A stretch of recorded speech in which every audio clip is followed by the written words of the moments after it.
Você já percebeu que estamos saindo do cinema visualmente impressionados, mas raramente emocionados? Algo mudou. E o mais intrigante é que isso nada tem a ver com tecnologia. Mas afinal, onde está a emoção? Toda forma de construir narrativas é válida. A grande questão é se nós estamos desaprendendo a sentir. Afinal, em filmes com muita tecnologia, com grandiosidade, somos convidados a ter estímulos rápidos, consumíveis, acelerando a nossa dopamina, mas anestesiando as nossas emoções. Não se trata absolutamente em julgar a tecnologia, afinal, toda inovação é bem-vinda, mas sim de percebermos que muitas vezes filmes que nos tocam o coração têm pausas, silêncio. Existe uma construção da narrativa. E nessa construção, aos poucos, vamos nos afeiçoando a alguns personagens, a trilha sonora é marcante, o roteiro fica conosco durante muito tempo. E é assim que a magia do cinema nos mostra a emoção de cada um. E essa emoção às vezes fica por anos conosco. Vamos nos perguntando: nossa, será que tal personagem se parece comigo? E se eu tivesse a visão de tal personagem? E muitas vezes vou te falar, se parece mesmo. Essa emoção também é sentida na alma dos nossos diretores preferidos, que ao assistir determinado filme pensaram: nossa, eu ainda vou fazer um filme que trata dessa situação, eu ainda vou fazer um filme sobre isso. E resolveram estudar cinema. E eu tenho dois exemplos aqui bem interessantes. Um é o Francis Ford Coppola, diretor, criador, produtor do Poderoso Chefão. Pois bem, ele tinha 20 a 24 anos, estudava na UCLA, que é a Faculdade de Cinema de Los Angeles, e começou a se deparar com obras-primas do diretor Akira Kurosawa. Sim, o Akira Kurosawa tem 3 filmes que eu particularmente amo, que é o Run, Sonhos e Trono Manchado de Sangue. Ah, também não, 4, vai, os 7 Samurais também. Pois bem, a maneira como Kurosawa conta a sua história tem muito a ver com uma narrativa impactante visualmente. E o Francis Ford Coppola, ao fazer O Poderoso Chefão, queria algo que impactasse visualmente. E a gente percebe isso claramente no filme. Todos os diálogos com Marlon Brando, com Al Pacino, aquela luz indireta, aquele ambiente meio escuro. Tudo é muito pensado. Fora algumas cenas que eu não vou nem contar aqui, que olha, infames, mas de uma genialidade absurda. Outro filme, outro cineasta que eu quero conversar também com vocês, que eu quero falar, é o Walter Salles Jr. Sim, nosso brasileiro oscarizado. Pois bem, o Walter Salles Jr. sempre gostou do Michelangelo Antonioni, que também tem uma narrativa visual forte, mas não tão impactante. Ele tem a narrativa visual. Então, o Walter Salles Jr. fez Central do Brasil com uma narrativa visual muito forte e que precisava contar com atuações marcantes. Nada mais, nada menos que a nossa querida Fernanda Montenegro. Anos depois, ele fez Diários da Motocicleta, que também tinha um visual lindíssimo, com Gabriel Garcia Bernal. E, obviamente, Ainda Estou Aqui, que conta também com uma atuação surpreendente. Surpreendente para eles, né? Para nós não é nada surpreendente, de Fernanda Torres. Então, é assim que outras gerações inspiram a nossa geração. Ou seja, no cinema tudo já existe.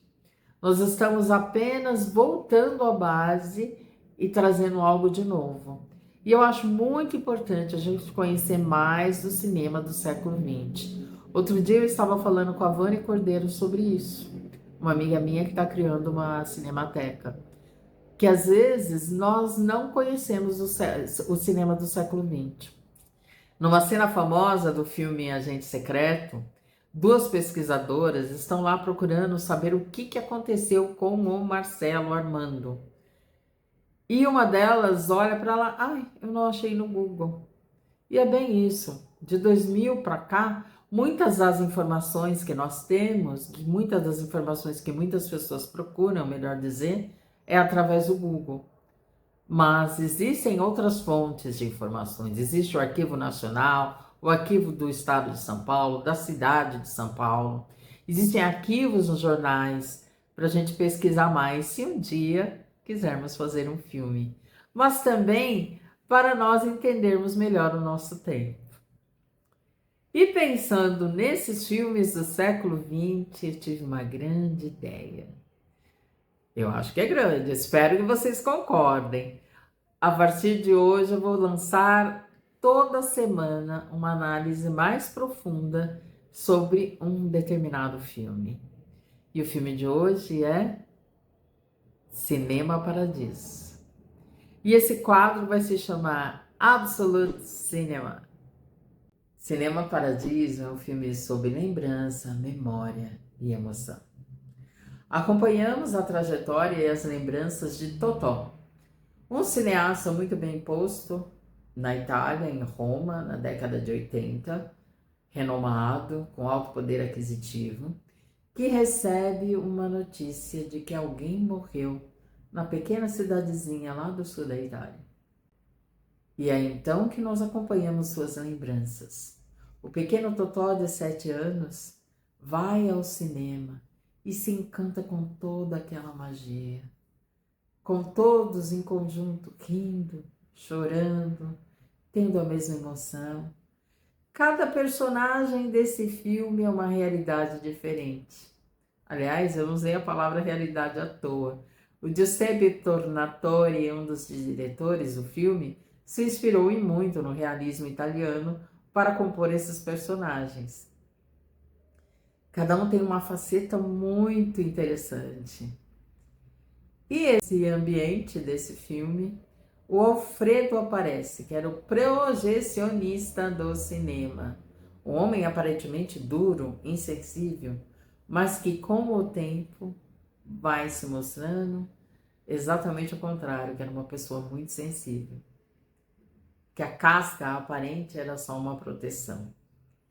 E ele começa a conversar com o Totò sobre os filmes que ele projeta e sobre frases famosas também. E o Salvatore vai aprendendo aquilo com muita vontade, com muito desejo de aprender. E essa amizade vai quando na adolescência de Alfredo há um incêndio, porque antigamente a película ela se queimava e o Alfredo fica cego. E ele dá o conselho que mudou a vida do Totò. Totò, saia dessa cidade, vá embora e não olhe para trás, construa a sua vida. Era um conselho para ele, porque via o potencial do Totò para que ele pudesse crescer. Mas o Totò viu isso como reprima seus sentimentos. Pois bem, Totò saiu, reprimiu todos esses sentimentos.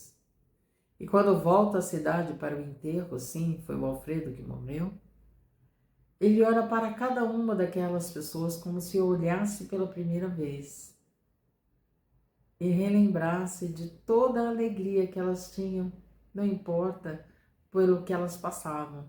E como que é bom a gente lembrar, como é bom a gente ter emoção. É interessante que essa cidade é extremamente católica. Obviamente, estamos falando do sul da Itália, década de 50. Antes do filme passar para a cidade inteira, o padre ia e se houvesse uma cena de beijo, ele tocava o sininho. Não, não pode. Pois bem, esse é um spoiler, né? O Totò está na cidade e vê, infelizmente, demolirem o Cinema Paradiso. Ele volta para sua casa em Roma. Sua mãe havia dado um pequeno pacote para ele. E ele vai a uma sala de cinema particular, porque ele era diretor, afinal, e roda esse pacote. De repente ele vê Greta Garbo beijando um homem, Charlie Chaplin beijando uma mulher, Rita Hayworth beijando outro homem.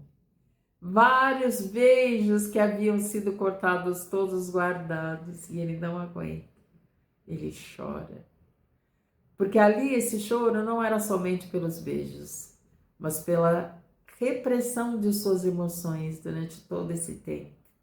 E de como o cinema havia proporcionado a emoção que ele tanto precisava. Emoção que ele precisava sentir. Quando ele vê os beijos, ele não está vendo somente os beijos. Ele está vendo suas memórias guardadas e reencontrando a sua própria história. Talvez nós não estamos desaprendendo a sentir. Estamos apenas reprimindo as nossas emoções e os nossos sentimentos. Se você gostou desse conteúdo, se inscreva, curta. Na próxima semana, me fale qual filme que você quer ver aqui ser analisado nesse novo quadro. Ou qual assunto que você acha que devemos abordar. Aqui nós percebemos o mundo sob outra lente. E eu sou Cássia dos Anjos.